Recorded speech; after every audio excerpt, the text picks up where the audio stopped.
वजीर आजम नरेंद्र मोदी ने आज चीफ मिनिस्टर चंद्रशेखर राव के अरकान खानदान को शदीद तनकीद का निशाना बनाया।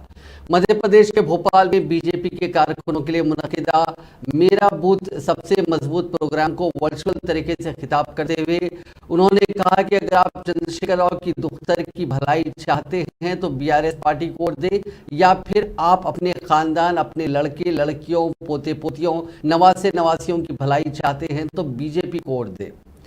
इस मौके पर वज़ीर आज़म मोदी ने अपोजिशन जमातों को भी शदीद तनकीद का निशाना बनाया। उन्होंने कहा कि चंद सियासी जमातें अपने जाती मफाद के लिए काम कर रहे हैं या फिर चंद सियासी जमातें अपने खानदान के लिए काम कर रहे हैं, लेकिन बीजेपी ऐसी पार्टी है जो किसी खानदान के लिए काम नहीं करती, हर वक्त गरीबों के लिए काम करती है।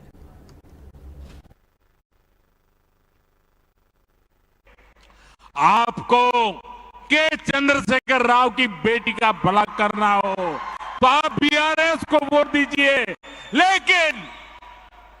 लेकिन मेरी बात ध्यान से सुनिएगा।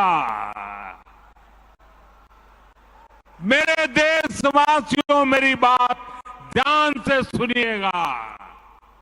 अगर आपको अपने बेटे का, अपनी बेटी का, अपने पोते का, अपनी पोती का, अपने नाते का, अपनी नाती का, अगर आपको अपने परिवार के बच्चों का भला करना है तो आप वोट भाजपा को दीजिए।